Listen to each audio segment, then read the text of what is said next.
어제 그 온라인으로 이제 조기 파악 세미나를 한 차례 진행을 했고요. 이제 내일 모레 금요일 날 다시 이제 오프라인으로 조기 막 세미나를 오프라인으로 이제 진행합니다.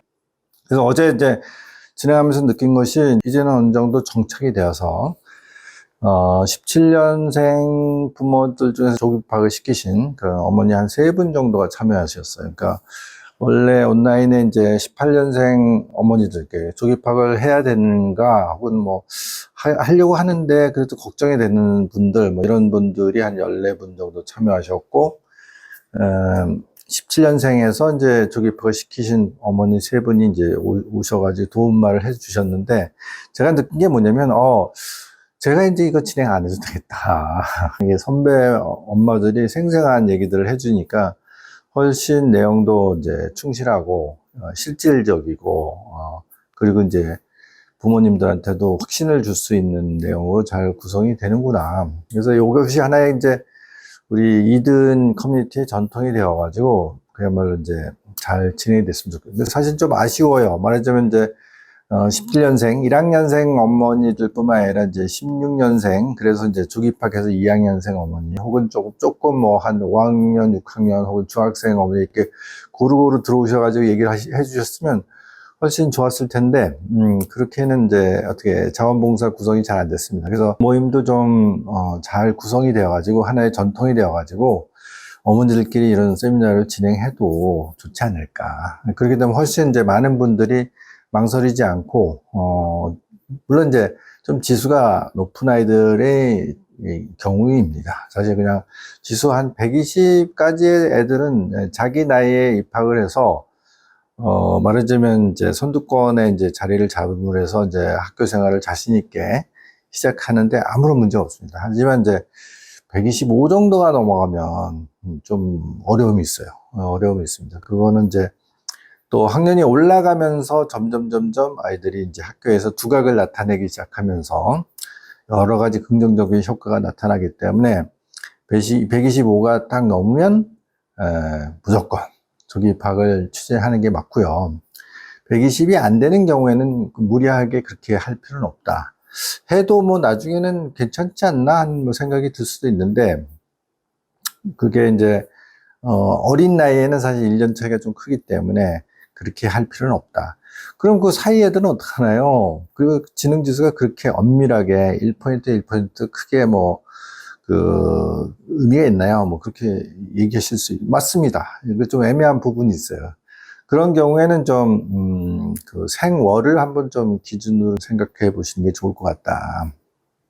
예를 들어서, 1월생, 2월생인 경우는요, 당연히 조기 파악하는 게 낫습니다. 그 애매한 지수 범위. 얘가 똑똑하긴 하는데, 뭐, 그렇게까지 아주 뭐, 최고, 뭐, 상위 2%, 3%는 아닌 것 같아요. 하더라도, 얘가 1, 2월생이면 조기 파악하는 게 유리합니다.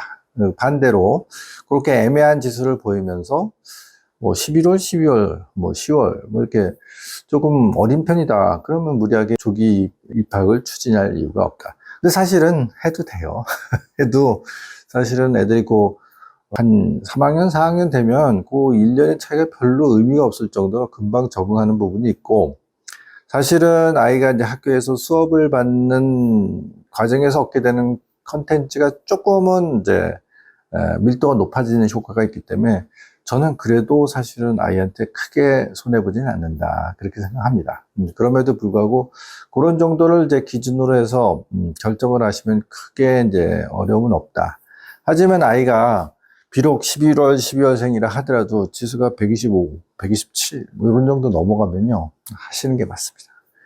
지금 제가 이제 뭐 10여 년 이상 그런 얘기를 떠들었는데, 최근에 와서야 그래도 요 2, 3년 사이에서야 우리 이든 커뮤니티 내에서도 조기 입학을 추진해서 이제 저희 이제 가족들 중에 한 20, 30 가족씩이 이제 조기 입학을 해서 나름대로 이제 또 카톡방으로 연결돼 있으니까 서로 어떻게 보면 이제 의견을 주고받으시면서 아이들을 육아하는 과정에서 조기 입학을 했더니 별로 특별한 어려움이 없어요 하는 것들이 이제 말하자면 컨센서스로 나오기 때문에 그렇게 좋은 전통이 돼서 진행되었으면 좋겠습니다. 그리고 저는 그 친구들을 좀 주목해요. 얘네들이 특별히 학교 생활에 진행되면서 생기는 어려움이 훨씬 적기 때문에 이런 친구들은 조금은 이제 잘 구성을 해서 체계적으로 학업 성취도를 끌어올릴 수 있는 여러 가지 프로젝트랄까? 모티베이션을 줄 수 있는 좋은 프로그램들을 좀 더 선도적으로 진행할 수도 있을 것이다. 그런 생각을 합니다. 그렇게 되면은 그 친구들이 잘함으로 해서 이제 주변에 다른 이든 가족들의 아이들에게도 좋은 영향력을 확산시킬 수 있기 때문에 이 그룹들이 좀 선도 그룹으로서 잘 정착이 됐으면 하는 마음이 있어요. 근데 사실은 그냥 가만히 있으면요, 어떻게 되냐면 별 문제가 없으니까 이든이라는 커뮤니티나 혹은 뭐 저희 GS 센터에서 진행하는 프로그램이 뭐 특별히 필요하지 않은 것 같네요. 그럴 수도 있습니다. 그래서 제가 이런 걸 이제 빗대어서 제 비즈니스의 기반을 없애고 있는 작업을 제가 하고 있습니다. 그게 이제 약간 뭐 농담 삼아 뭐 그렇게 얘기를 하고 있는데, 그렇게 생각하지 말고 그렇게 이제 조기 입학이라는 그야말로 상당히 어린 시절에 결정하는 그 결정 하나로 3, 4년의 시간을 벌었으니 그 시간을 뭐 그냥 잘 자라고 있나 이렇게 조금 뭐 이렇게 느슨하게 생각하지 마시고 얘가 그래서 학교 생활의 여러 가지 부적응 현상을 예방하는 효과를 누렸으니 그걸 베이스로 해서 얘가 좀 더 재미있게, 그리고 뭔가 좀 더 얘의 그 꿈을 더 적극적으로 펼칠 수 있는 여러 가지 모티베이션의 프로그램들을 적극적으로 만들어 갑시다. 그렇게 힘을 합쳐 나갑시다. 그렇게 좀 더 적극적으로, 전향적으로 우리가 했으면 좋겠습니다. 그래서 제가 봐서 이런 이제 선도 그룹들이 좀 더 이제 잘할 수 있는 몇 가지 이제 프로그램들을 올해 말부터 시작해서 내년 사이에 좀 더 많이 기획을 해서 그런 분들과 뭐 거기에 역시 이제 뭐 조금 선도적인 분들이 있으니까 자원봉사자들도 이제 많이 계시니까 그런 분들과 좀 의논을 해서 좋은 프로그램들을 좀 더 준비해서 진취적으로 진행을 하고자 하고요. 그런 때는 많이 이렇게 참여해 주시고 또 좋은 아이디어나 적극적인 참여를 부탁드리는 바입니다.